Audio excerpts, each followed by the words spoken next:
Well, hi everyone, my name's Mark Bachmann. I'm the Managing Director of Nature Glenelg Trust, and it's great to be able to join you today to talk about the value that we've noticed in involving the community in our wetland restoration projects on mainland Australia. Just before I start, I thought I would explain where we've been busy with our work, and you'll see that we've been actively restoring wetlands across all land tenures, particularly in the zone between Adelaide in South Australia and Melbourne in Victoria, although we are now also starting to look at projects further afield in New South Wales and Tasmania. So why do we restore wetlands? I thought just to kick this off, I would show you an example of a Nature Glenelg Trust reserve in southeast South Australia called Mount Burr Swamp. And this really illustrates what wetland restoration is all about. So here you'll see the swamp in 2015, the year before we purchased the property, and this is the same view just 12 months later, showing the effect that holding water up through regulating the outlet drain has had, and this is what it actually looks like on the ground after just that very first year. The ecological response when you restore wetlands, assuming that the water is still available, is incredibly rapid, and it's a fantastic thing to witness. So we've been doing this type of thing all around the place, and I thought I'd just show you a few examples to kick this off. This is the outlet drain from Gooseneck Swamp. This is the outlet drain from Brady Swamp. Neighbouring Walker Swamp in 2014. A little further afield down on the coast at Long Swamp in 2015. The outlet drain from the wetland we showed you just before at Mount Burr Swamp in 2016. Just south of Adelaide near Mount Compass, a place called Glenelg Swamp, where we held water up and diverted it back to the swamp in this diversion drain. And the common theme, even though all of those images I've just shown you had no people in them, is that actually every single one of them relied on us seeking the support of the local community and having their hands-on participation in helping us build these structures. And perhaps you might be wondering, why sandbag structures, and these are sandbags made from geofabric, which is a more durable material than more temporary, Hessian type sandbags.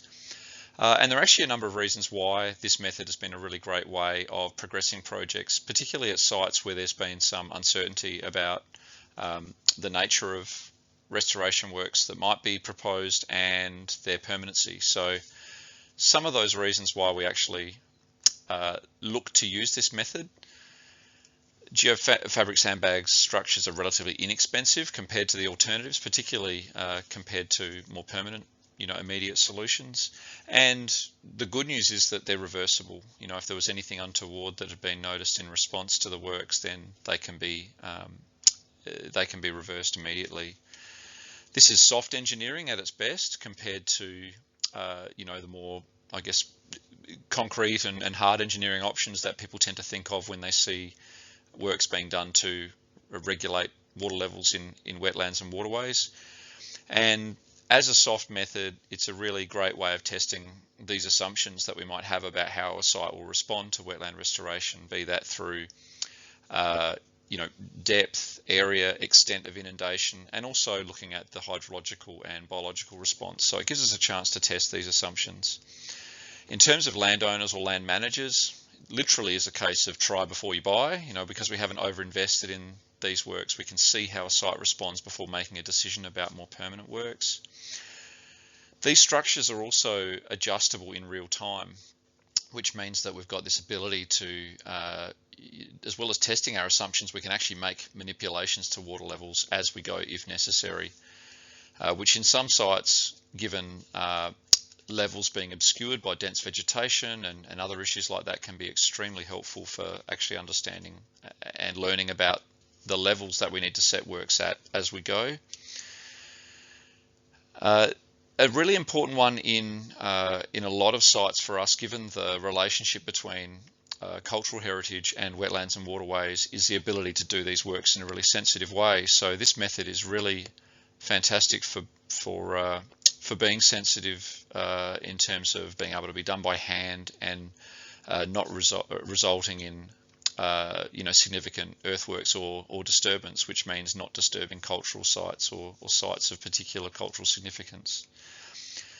And I guess the overall summary is that all of the above, the things I've been talking about, they really reduce the need for us to make upfront and costly decisions before actually testing some of these ideas, and it allows us to make progress at sensitive sites in a really measured and careful and considered way. So it's been a fantastic method for us to progress wetland restoration works at a wide range of sites. Most of the ones you see there are actually on public land, and a great way to kickstart a conversation about water management in some of these sites that are really valued by the community. But we wouldn't have been able to do it if we hadn't had people there helping us along the way. And so it's been really interesting. We've noticed a whole lot of things that are really inadvertent benefits of having people involved in helping us with this, physical hard work, which is what building sandbag structures is all about. And so it was really in the process of getting people out and involved in that hands-on way that we started to notice these other, benefits of people participating in the work. And I think it's fair to say that coming out and being involved in a day or multiple days of sandbagging is actually pretty different to the types of normal volunteering activities that are on offer. And so novelty in itself has been a really, useful thing in terms of getting people motivated to come out and be part of a different type of volunteering activity. At other sites, and in this example here at Gooseneck Swamp, it actually turns out that the physical hard work, it can be quite therapeutic, and particularly for long-suffering community members who might have been desperate to see action for some time. This drain here at Gooseneck Swamp had been in place for several decades, and even though this area had been reserved since the late 1980s, there'd been uncertainties and tensions in the local community there and between landowners about whether anything should occur. The sandbag structure allowed us to broker a way forward by testing what wetland restoration would mean for the site, and we were able to prove that there were no impacts on the neighbours.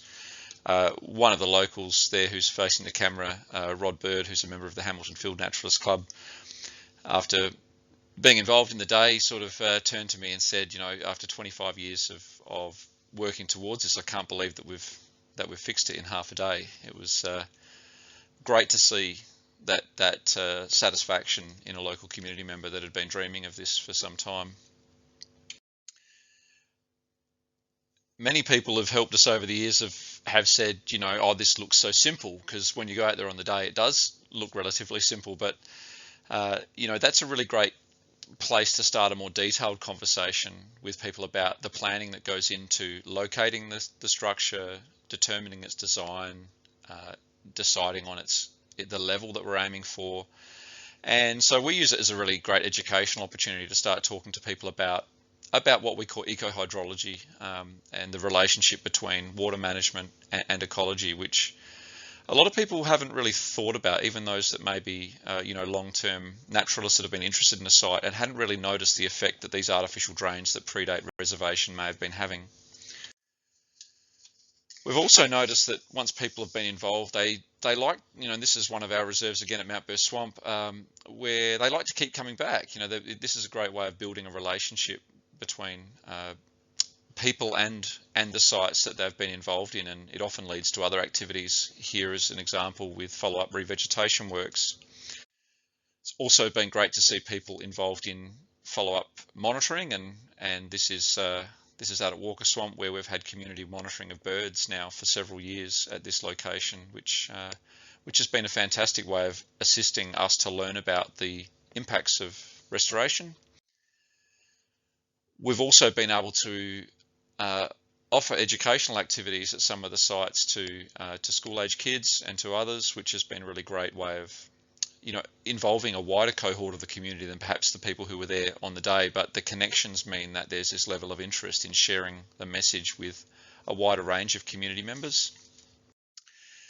It's often led to field days and events at these sites, which is a great way again of sharing the story of wetland restoration and giving people a chance to see what it looks like up close.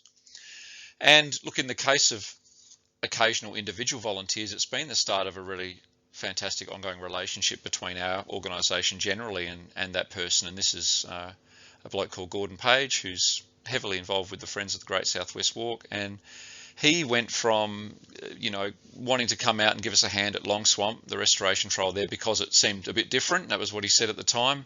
He's gone on to be involved in a wide range of our projects and has just been a fantastic help in so many ways. And he helped us install the windows you can see there as a volunteer, which he also sourced for free in the shearing shed overlooking Mount Burr Swamp, which is now a fantastic community and educational community asset and educational facility where we run activities with schools.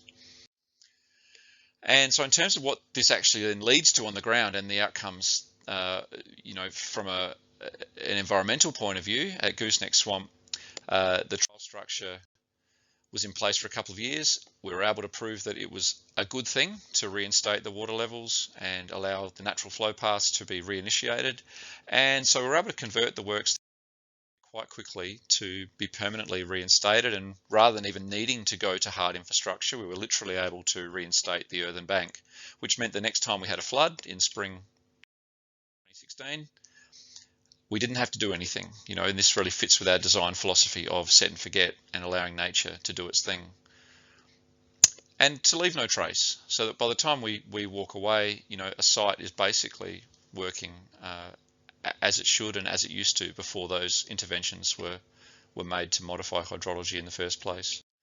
Down at Long Swamp, the original drain cutting there to the sea, you'll see the structures are slightly out of view there for the first two phases, but once the main third phase trial structure went in, the big one, that's what it looked like. We watched it for 3 or 4 years, we were monitoring, we were happy then to convert this to a permanent structure, which in this case also meant burying it, reinstating the sand dune, which will allow this area, as you'll see over the subsequent images, after revegetation and covering with jute matting, to gradually get to the point where now it is well on the way to re-establishing coastal vegetation and disappearing back into the landscape as a revegetated natural feature. The evidence of the artificial drain cutting is rapidly disappearing. And at Walker Swamp, I'm happy to report a whole heap of work has occurred.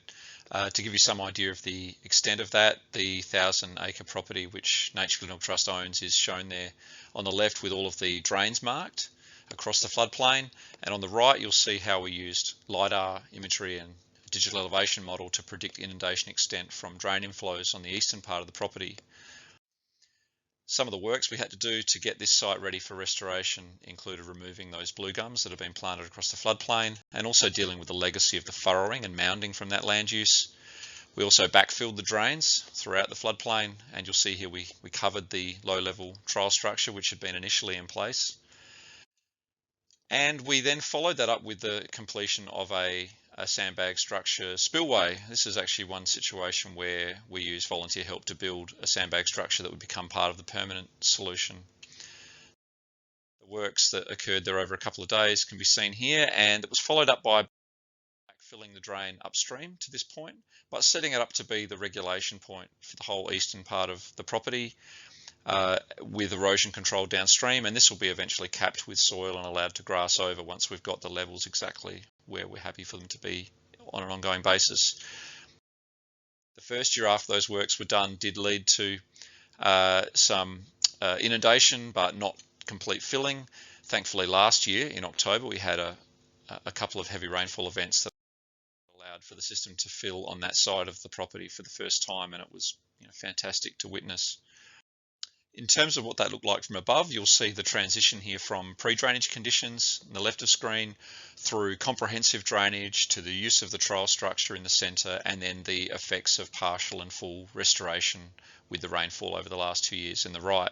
And we were able to confirm just how accurate the digital elevation information was and our predictive work around the works that we did on site. And you can see how closely those two images match, which was fantastic. So after all of that, and with community support, Walker Swamp is back.